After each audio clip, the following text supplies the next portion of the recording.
Hello everyone, welcome to my channel গল্পের গল্প।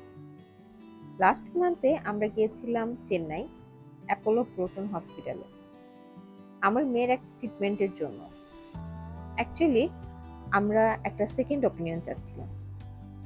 আজকে আমি আপনাদের সাথে শেয়ার করব আমার ফুল জার্নিটা। আমি যখন ট্রিটমেন্টের জন্য চেন্নাই যাওয়ার প্ল্যান করলাম, তখন তেমন কোনো অথেন্টিক সোর্স বা ফুল ইনফরমেশন পাচ্ছিলাম না, যেহেতু আমরা নিজে নিজেই সব কাজ করতে চাচ্ছিলাম কোনো এজেন্সির হেল্প ছাড়া।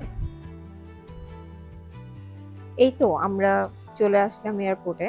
আমার মেয়ে খুব এক্সাইটেড ছিল, বিকজ সে তার প্রথমবার প্লেন দেখছিল। তো আমরা বাংলাদেশ বিমানে টিকিট কেটেছিলাম ঢাকা টু চেন্নাই। ডিরেক্ট চেন্নাই এয়ারপোর্টে আমরা তখন ল্যান্ড করি। আমার হচ্ছে প্লেনে ফোবিয়া আছে, হাইট ফোবিয়া আছে।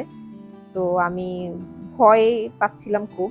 এই তো আমাদের একটা ছোট্ট লাঞ্চ দিয়ে দিয়েছিল তারা। আমাদের জার্নিটা ছিল অলমোস্ট 3 আওয়ার্সের, বাট তার মধ্যে তারা লাঞ্চ সার্ভ করে আমাদেরকে। আমি যেহেতু হাইট ফোবিয়া, আমি ওই দিকটা কভার করে ভয় সারিয়ে আসলে লাঞ্চ করার আর সুযোগ হয়নি। তো তারপরে এই তো আমরা ল্যান্ড করছিলাম এয়ারপোর্টে। সুন্দর সুন্দর একটা সিটি, একটু গ্রিন প্লাস হচ্ছে সিটির একটা ভাইব ছিল। আর যখন ল্যান্ড করার পর যখন ওদের এয়ারপোর্টটা দেখলাম, আমার খুব মন খারাপ হলো। এখন আপনারা বলতে পারেন যে এত সুন্দর একটা এয়ারপোর্ট দেখে কেন আমার মন খারাপ হলো। অ্যাকচুয়ালি আমার মন খারাপ হলো এটা ভেবে যে আমাদের বাংলাদেশের এয়ারপোর্টটা এমন কেন। আমাদের এয়ারপোর্টটাও তো এত সুন্দর হতে পারতো। কি সুন্দর গুছানো, সিমসাম, অল্প কিছু মানুষ, খুবই অর্গানাইজড, খুবই ওয়েল ম্যানেজড। মানে খুবই ভালো লেগেছে আমার। মানে আমি দুবাই এয়ারপোর্টে গিয়েছি, আবুধাবি এয়ারপোর্টে গিয়েছি, তো ওই ওরকম একটা ভাইব দিচ্ছিল।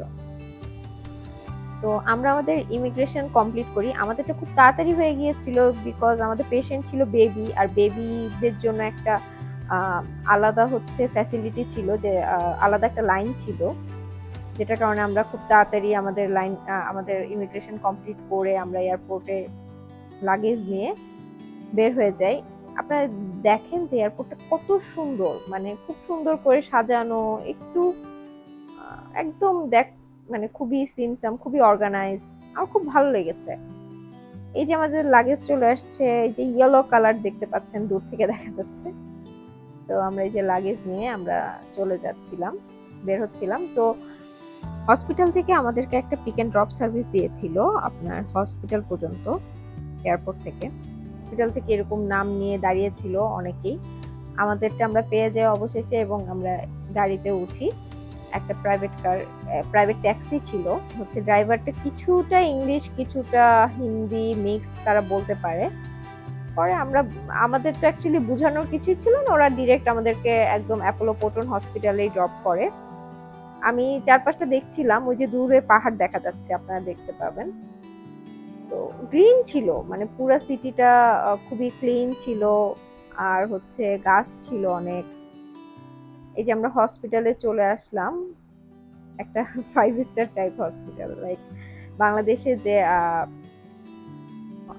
স্কয়ার হসপিটাল আছে, আপনার হচ্ছে ইউনাইটেড হসপিটাল, এই টাইপের একটা হসপিটাল, খুব সুন্দর।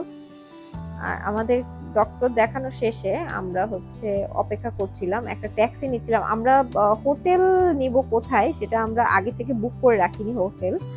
সো আমাদেরকে পরে হসপিটাল থেকে একটা হোটেল সাজেস্ট করলো, হসপিটাল থেকে খুবই কাছে, 10 মিনিট হচ্ছে কার ড্রাইভ। আমরা একটা হোটেলে উঠি। হোটেলটার নাম ছিল হচ্ছে হাইভস, দ্য হাইভস।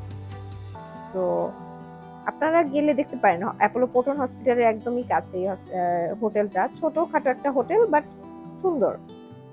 ওরা হচ্ছে আমাদের কাছ থেকে এই রুমটার ভাড়া নিয়েছে পার নাইট হচ্ছে 2500 রুপি।